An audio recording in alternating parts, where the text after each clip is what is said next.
जय श्री कृष्णा दोस्तों। आप सब कैसे हो? उम्मीद करती हूँ सब अच्छे ही होंगे। आज मैं आपको सुनाने जा रही हूँ विष्णु पुराण का भाग 8वां। जमदग्नि मृत व्यक्ति के सामने धमाड़ से नीचे गिर पड़े। रेणुका देवी अपने पति के शरीर पर पसाड़ खाकर रोने लगी। उसी समय परशुराम वन से आश्रम लौटे और इस घटनाक्रम का समाचार सुनकर क्रोध से पागल हो उठे और अपना परशु चमकाते हुए महिष्मती नगर की ओर चल पड़े। इसी बीच महर्षि भृगु घूमते हुए जमदग्नि के आश्रम में आए। उन्होंने रेणुका देवी को दिलासा दिलाया और योग के बल से मरते हुए जमदग्नि ऋषि को फिर से जीवित कर दिया। उधर महिष्मती नगर में सैनिक धेनु को निर्दयपूर्वक पीट रहे थे, क्योंकि उनकी इच्छा के अनुसार अब वह वस्तुएं नहीं दे रही थी। तभी प्रलय लाने वाले रुद्र के समान परशुराम वहां पहुंच गए। सैनिक भय से तितर-बितर हो गए। धेनु की पीठ पर हाथ रखकर उन्होंने उसे प्यार किया और निर्भय होकर आश्रम में लौट जाने को कहा। धेनु आश्रम की ओर भाग पड़ी।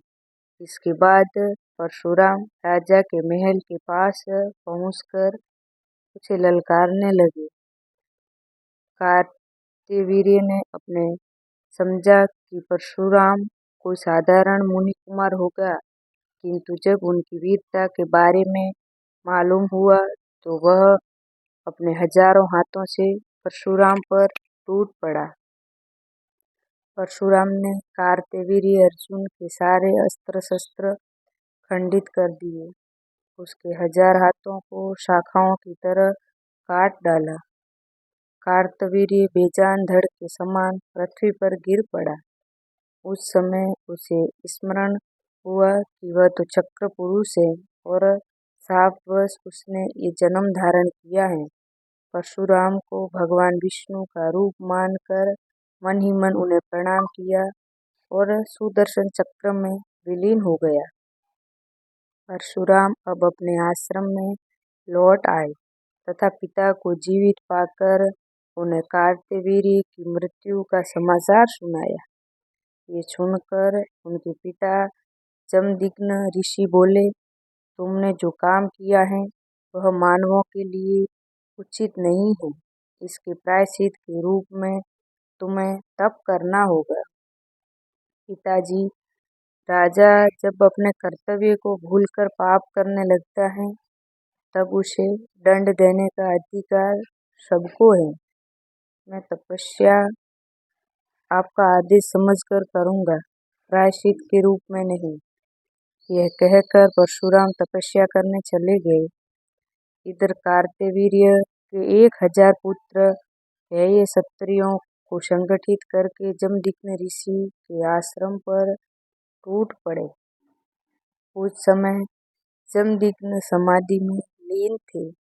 सैनिकों ने ऋषि का सिर काटकर दूर फेंक दिया। रेणुका देवी ने पहले रक्षा के लिए परशुराम को 21 बार पुकारा और फिर छाती पीटती हुई अपने पति के धड़ पर गिरकर बिलख बिलख कर रोने लगी।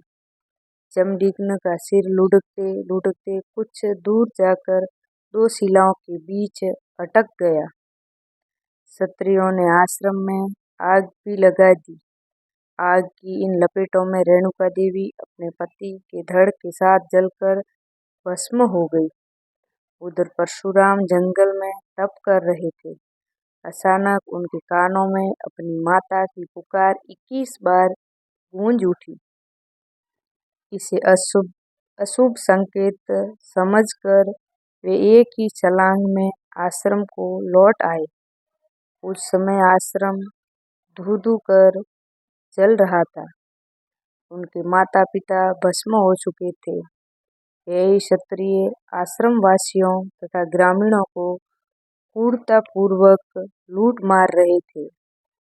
ये सब देखकर परशुराम की आंखों में प्रलय की लपटें उठने लगी। उन्होंने शिवजी का ध्यान करके अपने परशु को हाथ में लिया और उन क्षत्रियों को कंटीली झाड़ियों की तरह काटने लगे। इसके बाद शिलाओं के बीच फंसे अपने पिता के सिर को छाती से लगाकर परशुराम बोले, मेरे हृदय की ज्वाला से मेरे आंसू सूख गए हैं। मैं क्षत्रियों के रक्त से आपका कर्तार्पण करूंगा और उनके रक्त में आपका सिर डुबोकर आपकी अंत्येष्टि क्रिया करूंगा। ऐसा कहकर परशुराम एक ऊंची शिला पर चढ़ गए और उन्होंने परशु को ऊपर उठाकर गरजते हुए 21 बार प्रतिज्ञा की, मैं इस परशु से पृथ्वी पर के सभी क्षत्रियों का अंत कर डालूंगा। उनकी भयंकर ध्वनि से दिशाएं गूंज उठी। उनकी इस भीषण प्रतिज्ञा को सुनकर भगवान ब्रह्मा जी तथा सभी ऋषि महर्षि वहां पर आ गए और परशुराम को शांत हो जाने का उपदेश दिया। महर्षि भृगु ने कहा, बेटा, भगवान स्वयं दुष्टों का दंड देंगे और साधु संतों की रक्षा करेंगे। हम ऋषि मुनियों को ये शोभा नहीं देता। इस पर परशुराम बोले, जब मनुष्य अपना कर्तव्य भूलकर दूसरों पर अत्याचार करने लगता है और जब उसको दुराचार अंतिम सीमा पर पहुंच जाता है, तब हम लोगों में से ही किसी में भगवान प्रकट होते हैं और पापियों को सजा देते हैं। आप मेरे पितामह हैं, समझ लीजिए कि मैं भी एक ऐसा ही व्यक्ति हूँ। यह कहकर परशुराम हिमालय की केला चोटी पर तपस्या करने चले गए। शिव जी तपस्या से प्रसन्न हो प्रकट हुए। इस पर परशुराम बोले, शिव जी की आज्ञा के बिना चींटी तक नहीं काटती। आप तो लय पुरुष हैं, सब कुछ जानते हैं, इसलिए आपको कुछ कहने की आवश्यकता नहीं है। आप मेरी प्रतिज्ञा जानते हैं। कृपया उसे पूर्ण करने के लिए आवश्यक बल प्रदान कीजिए। शिव जी परशुराम को अनेक अस्त्र शस्त्र के साथ एक दिव्यास्त्र देते हुए बोले, ये तुम्हारे नाम पर संसार में भार्गवास्त्र के नाम से प्रसिद्ध होगा। तुम विशेष कारण से मानव देह में जन्म लेने वाले अवतार पुरुष हो। जाओ, तुम्हारे कार्य में कोई बाधा नहीं आएगी। इसके बाद परशुराम गोलोक में कृष्ण के रूप में रहने वाले भगवान विष्णु के पास गए। उन्होंने कृष्ण कवच के साथ अपनी शक्ति भर के एक दिव्य धनुष भी दिया और कहा कि रामावतार में ये धनुष तुमने वापस ले लूंगा। इस प्रकार देवताओं से दिव्यास्त्र लेकर परशुराम ने क्षत्रियों का संहार करना शुरू कर दिया। राजाओं के दुशासन और अत्याचार से पीड़ित प्रजा ने परशुराम का साथ दिया। कार्तवीर्य ने के पुरुष तथा सभी यही वंश के क्षत्रिय नगर छोड़कर भाग गए। परशुराम ने आनज्ञ शास्त्र से महिष्मति नगर को जला दिया। 21 दिनों तक वहां से आग की लपटें उठती रही। यही राजाओं की राजधानी जलकर राख हो गई। कार्तवीर्य के 1000 बेटों ने तथा अन्य हेय क्षत्रियों ने देश के सभी राजाओं का संगठन कर परशुराम का सामना किया, किंतु परशुराम ने बलि के पशुओं के समान सबके सिर उड़ा दिए। फिर उनके रक्त से 5 कुंडों को भरकर उनमें अपने पिता जमदग्नि के सिर को नहलाया। इस प्रकार परशुराम ने पिता का तर्पण कर उनका अग्नि संस्कार पूरा किया। जहाँ परशुराम ने रक्त के 5 कुंड बनाए थे, उस स्थान का नाम समंत पंचक था। बाद में भी वही स्थान कुरुक्षेत्र के रूप में प्रसिद्ध हुआ। पिता का श्राद्ध करने के बाद परशुराम पुनः क्षत्रियों का संहार करने निकल पड़े।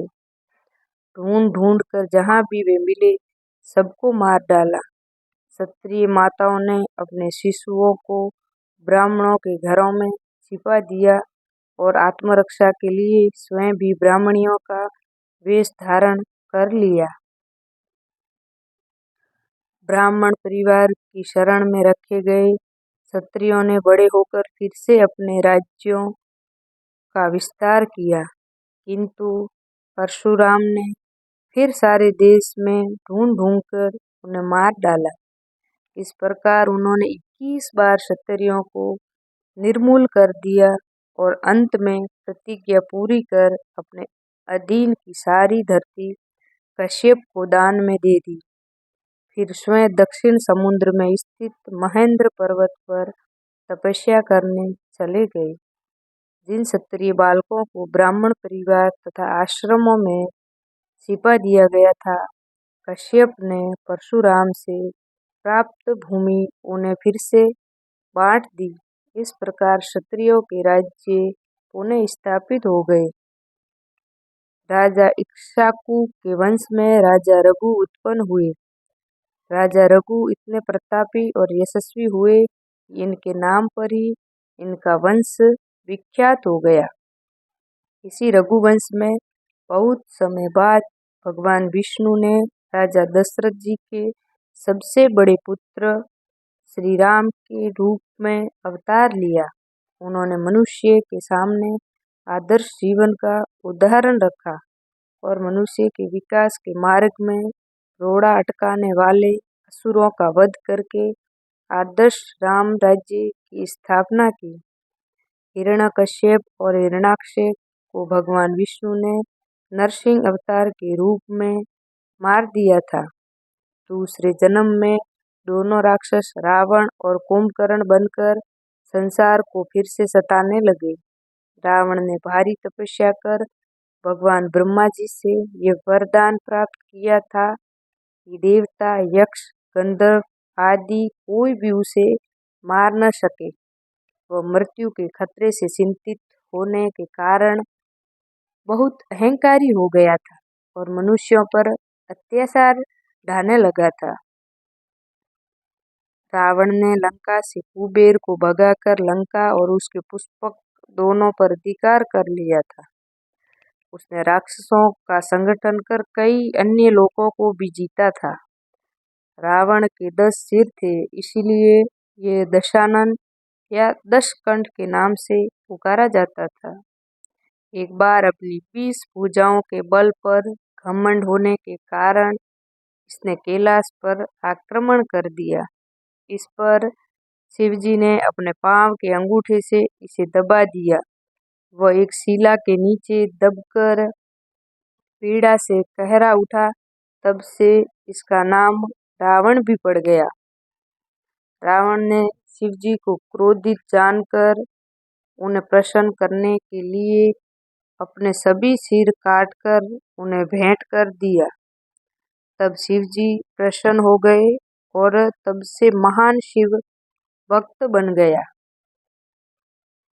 रावण जितना वीर और पराक्रमी था, उतना ही वह दुष्ट भी था। नारियों का अपहरण कर उन्हें बंदी बनाना उसका नियम सा हो गया था। इस पाप के कारण उसे ये श्राप मिला कि यदि वह किसी पर नारी के साथ बलात्कार करेगा तो उसके 10 सिर फटकर टुकड़े टुकड़े हो जाएंगे। मय की पुत्री मंदोदरी रावण की पत्नी थी। वह अपने पति के हित की कामना से रावण को सद्मार्ग पर चलने के लिए समझाती रहती थी। उसका भाई विभीषण भी उसे पाप कर्म से हटाने का प्रयास किया करते थे, किंतु रावण किसी की परवाह नहीं करता और दुष्टों से बाज नहीं आता था। विंध्याचल के दक्षिण भाग तक रावण के राज्य की सीमा फैली थी। इसके राक्षस आर्यावर्त में होने वाले यज्ञों में विघ्न डालते और यहाँ के ऋषि मुनियों को मारते सताते थे। आश्रमों और गांवों को जलाने तथा निर्दोष लोगों को कष्ट देने में उन्हें बड़ा आनंद आता था। उन्हीं दिनों कशध्वज नामक एक राजा ऋषि ने वेदों के पाठ द्वारा एक पुत्री को प्राप्त किया। इसका नाम वेदवती था। वो भगवान विष्णु को अपने पति के रूप में पाना चाहती थी, इसलिए उसने घोर तपस्या की। रावण उसे प्राप्त करना चाहता था, इसीलिए उसने वेदवती से कहा, मैं विष्णु से ही भी महान हूँ, इसीलिए मुझे पति के रूप में मेरा वरण कर मेरे साथ लंका चलो। वेदवती ने इस पर रावण का अपमान किया। रावण ने उसका जूड़ा पकड़कर घसीटते हुए अपने साथ ले जाना चाहा। वेदवती ने क्रोधित होकर रावण को श्राप दिया, अरे दुष्ट, तूने मेरे शरीर को स्पर्श कर अपवित्र कर दिया है, इसीलिए इस देह को अब त्याग दूंगी, परंतु याद रख, मैं अगले जन्म में लंका में ही जन्म लेकर तुम्हारे नाश का कारण बनूंगी। भगवान विष्णु राम के रूप में मेरा वरण करेंगे। इतना कहकर वेदवती योग बल से अग्नि प्रज्वलित कर उसमें जलकर भस्म हो गई। राक्षसों का अत्याचार समय के साथ बढ़ता गया।